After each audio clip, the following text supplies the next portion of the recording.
আচাৰ্যই মোৰ দেহ পুতলিটোৰ কথা কি ক'লে? ক'লে বহুতেই। ৰোহিণী পুত্ৰ বলৰাম জ্ঞাতিৰঞ্জনৰ আধাৰ, মহাবলৱান। আৰু তোমাৰ পুত্ৰ শ্যাম বিনন্দী সময়তে প্ৰিয় যোৱা বছৰ এনে সখা বসুদেৱৰ অন্যতম ভাৰ্যা ৰোহিণী দেৱীৰ পুত্ৰৰ জন্মটো এই একেই আনন্দ। ঈশ্বৰৰ আশীৰ্বাদত এনে শ্যাম বৰণীয়া পুত্ৰ লাভ কৰি নন্দপুৰৰ শ্ৰীবৃদ্ধি আৰু যশ হৈছে। আচাৰ্যই আৰু কি ক'লে? আৰুনো কি ক'ব? বুঢ়া বয়সত নন্দৰাণীয়ে পুত্ৰ লাভ কৰি গা চাগৈ 7খন-8খন হৈছে। এনে বুঢ়ী নাচনি, তাতে আকৌ নাতিনীয়েকৰ বিয়া। নে কি কোৱা? ইছ, মহাৰাজৰ যে কথা আৰু। ৰামকৃষ্ণক লাভ কৰি গোকুলবাসী আনন্দত মতলীয়া। আৰু গোপিনীসকলে নিৰন্তৰে গোবিন্দৰ গীত গাই গাই ব্ৰজধাম পবিত্ৰ কৰি তুলিছে। বৰ সন্তোষৰ বাৰ্তা দিলা। পিছে আমাৰ গৃহলৈ অহা সৰ্বজনক অভুক্তে নপঠাবা। সকলোকে একো একোযোৰ বস্ত্ৰ দান কৰিবা। যশোদা, মই মথুৰালৈ কৰভাৰ দিবলৈ যাওঁ। তুমি ৰামকৃষ্ণক সাৱধানে চকু দিবা। মহাৰাজ, আপুনি চিন্তাই নকৰিব, মই সকলো চম্ভালি ল'ম। মই আহিছোঁ।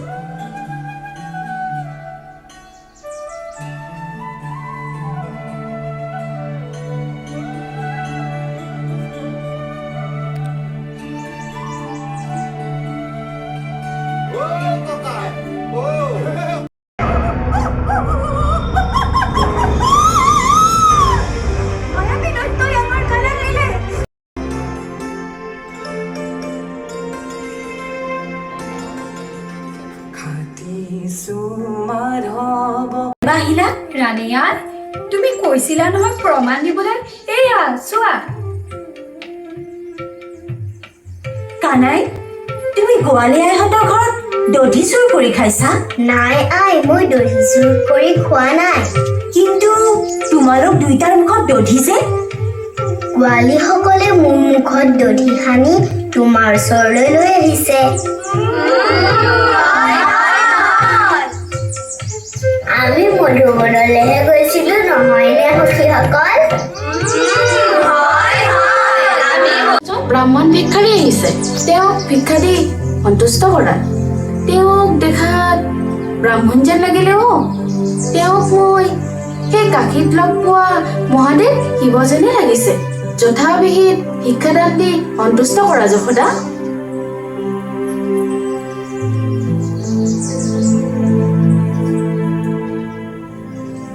প্ৰণাম ব্ৰাহ্মণদেৱ, ক্ষমা কৰিব। শিশু কৃষ্ণৰ যত্ন লৈ থাকোঁতে আপোনাক মাত দিয়াত পলম হ'ল। ভিক্ষা গ্ৰহণ কৰক। নাই নাই মাতৃ, মই হীৰামণি মুকুতা কিংবা ভিক্ষা বিচাৰি অহা নাই মাতৃ। মই আহিছোঁ মোহন মূৰ্তিধাৰী তোমাৰ শিশুপুত্ৰ দৰ্শনৰ বাবে। নাই নাই ব্ৰাহ্মণদেৱ, শিশু কৃষ্ণক দেখুৱাব নোৱাৰিম। জন্মৰে পৰা এতিয়ালৈকে মায়াবী দৈত্য দানৱ ৰাক্ষসৰ কুপদৃষ্টিৰ পৰা বহুবাৰ প্ৰাণনাশৰ পৰা ৰক্ষা কৰিছে মোৰ কানাই। সেয়েহে আপুনি সেয়া ভিক্ষা নকৰিব। হে দেৱী, মই কৈলাশৰ পৰা আহিছোঁ বালকৰূপী কৃষ্ণৰ দৰ্শনৰ অৰ্থে। নাই নাই ব্ৰাহ্মণদেৱ, মোৰ কানাৰ ওচৰলৈনো কিয় আহিছে? হে মাতৃ, ভগৱান বিষ্ণুৰ বাল্যৰূপ দৰ্শনৰ দুৰ্বাৰ আকাংক্ষাতহে মই নন্দপুৰলৈ আহিছোঁ। মোক ভয় কৰিব নালাগে। ভগৱান বিষ্ণুৰ বাল্যৰূপ দৰ্শনৰ সৌভাগ্যৰ বাবেহে মই আহিছোঁ। ৰঘুপতি হ'লে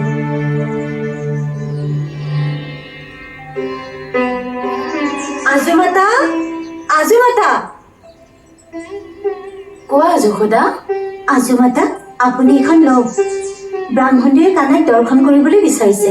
মই কানাইক লৈ আহোঁ। যোৱা যশোদা।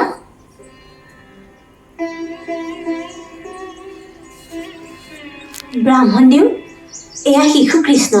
আপুনি আঁতৰৰ পৰাই দৰ্শন কৰক। মোৰ হাতত তুলি দিয়ক এবাৰ। নাই নাই ব্ৰাহ্মণদেৱ, আঁতৰৰ পৰাই চাওক। মই আপোনাৰ হাতত তুলি দিব নোৱাৰিম, ক্ষমা কৰিব।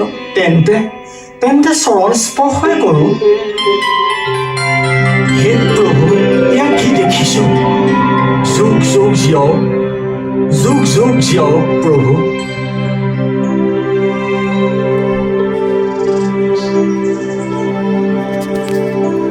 এগৰাকীয়ে আহি লৈ যোৱাহি। ময়ে আনোগৈ সখীসকল। চোৱা সখী, তুমিয়ে লৈ আহা। কৃষ্ণ কৃষ্ণ, আমাৰ বস্ত্ৰবোৰ দিয়া কৃষ্ণ। এহাতে ভকতি নিসিজে। সেই গোৱালি হওক যা হওক, কেইটামান চৰ্ত মানি ললেহে বস্ত্ৰসমূহ দিয়া হ'ব। কি চৰ্ত কানাই? ৰ'বা সখীসকল, সখীসকল,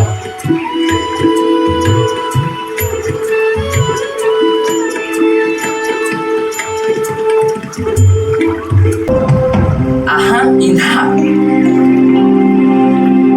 সখীহঁত, আমি যে মানৱৰ মানৱীয় ধৰ্ম কৰ্ম ন্যায় নীতি শক্তি ভক্তি সৰগীয় জীৱনৰ পৰিকল্পনা কৰা হয় নহয়নে? আপুনি সত্য প্ৰতিষ্ঠা কৰিবৰ বাবে যুগে যুগে অৱতাৰ গ্ৰহণ কৰি আহিছে।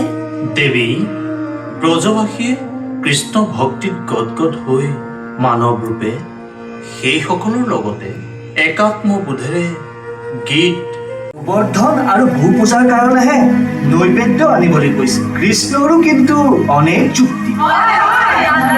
আপোনাৰ পুত্ৰ হয়তো কোনোবা সিদ্ধ পুৰুষ আছিলে, নহ'লেনো মনৰ বুলি গুচাব পৰাকৈ এনেধৰণৰ যুক্তি দিব পাৰেনে?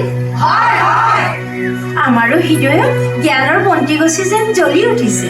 ভক্তিভাৱে তেন্তে এই গোধন আৰু সেই গোবৰ্ধনকে পূজা দিয়া হওক। সেই গাঁওবাসী আপোনাৰ হবে ভয় নকৰিব। ইন্দ্ৰৰ অহংকাৰ চূৰ্ণ কৰিবই লাগিব।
নন্দৰায়, তোমাৰ পুত্ৰই 7 বছৰতে অলৌকিক কৰ্মৰে ব্ৰজধামত লীলামালা প্ৰদৰ্শন কৰিলে। তেওঁ মানৱৰূপী ভগৱান। তেওঁক আমি গোৱাল বুলিব নোৱাৰো নন্দৰায়। হয় হয়, এয়া আমাৰ পৰম সৌভাগ্য। শ্ৰীকৃষ্ণই অৱতাৰ গ্ৰহণ কৰি অলৌকিক সৃষ্টিৰে মানৱ সমাজক আত্মা পৰমাত্মাৰ পৰিচয় দিলে। মানৱতাৰ জয়গানেৰে সৃষ্টিকৰ্তাৰ লগত আমাক পৰিচয় কৰাই দিলে আৰু সমাজত সৃষ্টিৰ বীজ সিঁচিলে। কেৱল এয়াই নহয়, গোপীগৃহত দধি চুৰ কৰা, কাণ্ড ভঙাৰ অপৰাধত উৰালত বন্ধা, যুটীয়া জমলা অৰ্জুন গছ ভাঙি সাপগ্ৰস্ত নলকুবেৰ আৰু মণিগ্ৰীৱক উদ্ধাৰ কৰা, বকাসুৰ বধ, অঘাসুৰ বধ, ধেনুকাসুৰ বধ, বৰ্ণাবধ বধ, কাল্যদেৱন আৰু শংখচূড় বধ। অৱতাৰূপী কৃষ্ণৰ স্বয়ং এনে কাৰ্য। সেয়ে ব্ৰজবাসী, এয়া কৃষ্ণ স্বয়ং বিষ্ণু নাৰায়ণেৰে বাল্যৰূপ। আমাৰ কানায়ে জন্মৰ চকু মেল নোখাওঁতেই পুতনা ৰাক্ষসীক বধ কৰি আৰু কৃষ্ণই মাকক ওচৰত নাপাই কান্দি কান্দি ভৰিৰে শকতখন লুটিয়াই পেলাল। এবছৰ বয়সত বকাসুৰ বধ, বৰ্ণাবধ, তৃণাবধ আৰু দধি বন্ধনৰ বাবে যশোদা ব্যস্ত থকা কানায়ে বাৰে বাৰে খাবলৈ বিচৰাত খাবলৈ নাপাই মাটিকে খালে গ'ল। বলাই মুখত কৃষ্ণই মাটি খোৱা বুলি কোৱা শুনি যশোদাই মুখ মেলিবলৈ কোৱাত কৃষ্ণই মুখ মেলাত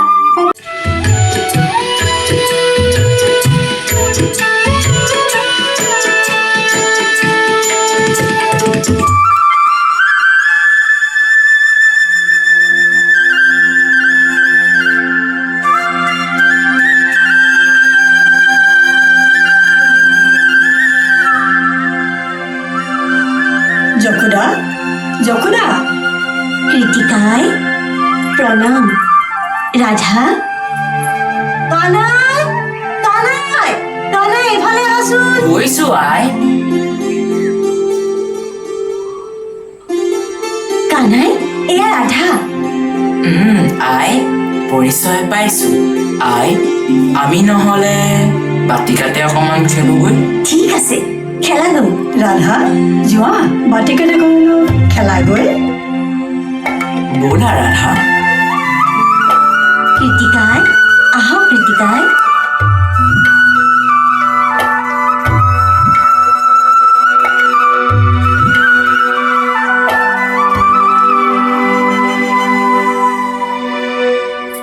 কৃতিকাই, আজি হঠাতে আহিলা? আজিয়ে উভতিব লাগিব। ব'লা তেন্তে।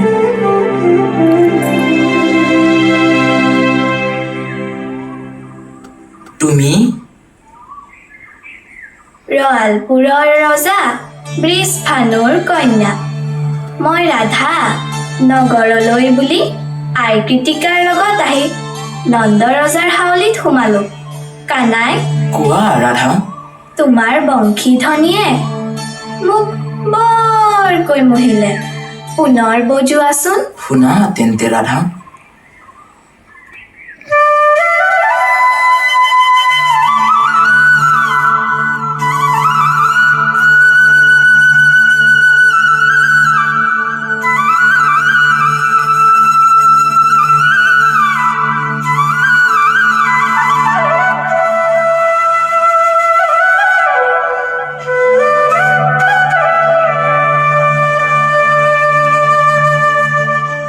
তুমি কান্দিছা ৰাধা? কানাই, তোমাৰ বংশীধ্বনি যে ঘৰলৈ যোৱা পিছত শুনিবলৈ নাপাওঁ, সেই কথা ভাবি মই অস্থিৰ। কানাই, তেন্তে তেন্তে তুমি কাইলৈও আহিবা ৰাধা। কিন্তু কেনেকৈ? ইমান দূৰৰ পৰা অহাটো কেনেকৈ সম্ভৱ? আজি যেনেকৈ আহিছা কাইলৈও তেনেকৈ আহিবা। সেয়া একেবাৰে অসম্ভৱ। সেই মুৰলীধাৰী এনেদৰে আহিলে মানুহে কি ক'ব?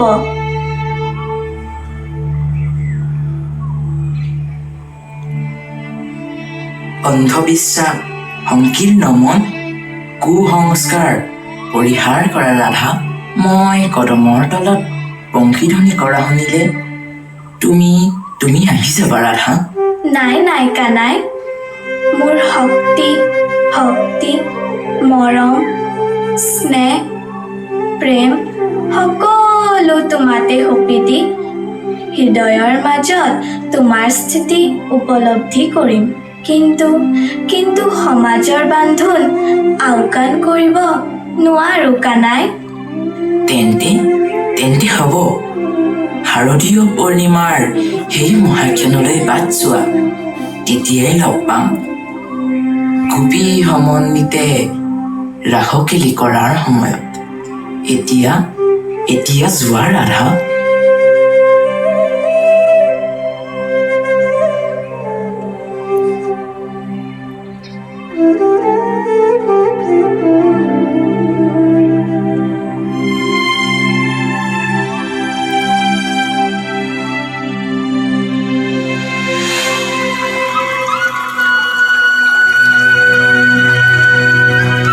সখীখন, সেয়া মুৰলীধাৰী বংশীধ্বনি শুনিছানে?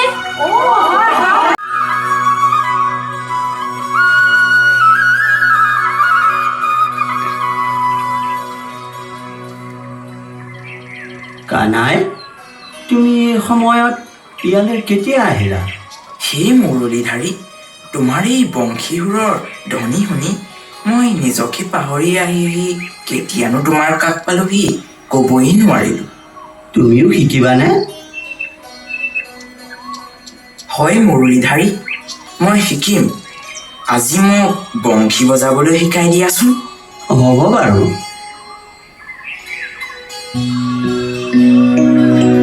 এইটো চোৱাচোন, লোৱা কানাই, মই এটা বাঁহী দিছোঁ তোমাক। মুখেৰে ফুৱাই এই বিন্ধাত আঙুলি বলালেই হ'ল।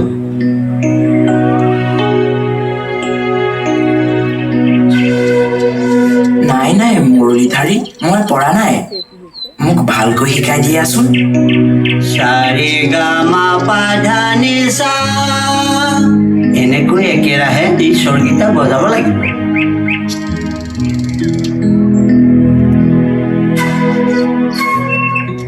নাই নাই মুৰলীধাৰী, মই এতিয়াও পৰা নাই। মোক ভালকৈ শিকাই দিয়াচোন। শুনা কানাই, এয়া হৈছে গন্ধৰ্ব বিদ্যা। এই বিদ্যা আহৰণ কৰিবলৈ হ'লে বিদ্যাৰ অধিষ্ঠাত্ৰী সৰস্বতী মা আৰু গুৰুদেৱক ভক্তিভাৱেৰে প্ৰণাম কৰিহে এই বিদ্যা আৰম্ভ কৰিব লাগে। ভাল গুৰুদেৱ। চিৰঞ্জীৱী হোৱা। উঠা কানাই।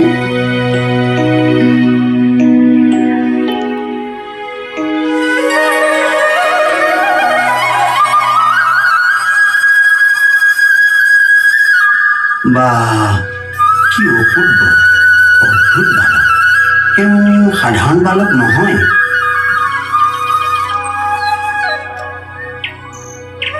মুৰলীধাৰী, তুমি কাক সেৱা জনাইছা? হে ৰাজন, তোমাৰ পুত্ৰ কানাই সামান্য বালক নহয়।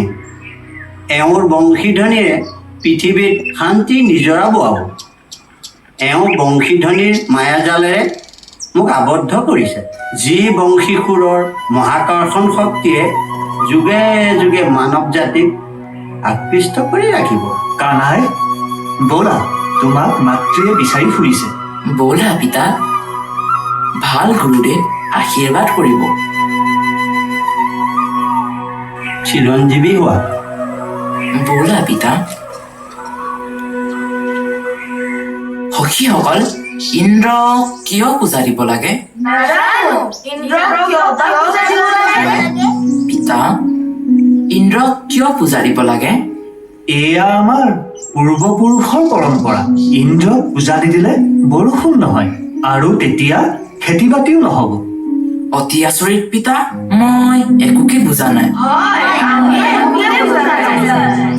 ইন্দ্ৰক পূজা দিলে বৰষুণ হ'ব, আৰু বৰষুণ হ'লে খেতি পথাৰ ঘাঁহনি বননিয়ে পানী পাব। বাৰু পিতা, গছ বনে দেখোন পূজা নকৰাকেই পানী পায়, তেনেহ'লে আমি কিয় নাপাওঁ? এনে কথা নকবা কানাই। ইন্দ্ৰৰ ক্ৰোধত গকুল নিশ্চিন্ন হ'ব। পিতা, আমাৰ জীৱন সৃষ্টিকৰ্তাৰ পাহাৰ পৰ্বত, জান জুৰি, চৰণীয়া পথাৰ, বনৰীয়া ফল মূল আৰু এই যমুনাৰ স্ফটিকৰ দৰে পবিত্ৰ পানী আৰু এই গোধনৰ মাজতে এয়াই আমাৰ বাবে সৰগ। গতিকে পূজা দিব খুজিছা যদি এই গোধন আৰু সেই গোবৰ্ধনকেই পূজা দিবা পিতা। হ'ব বাৰু কানাই, এতিয়া তোমালোক যোৱা। তোমাৰ কথাবোৰ মই গকুলবাসীক জনাম।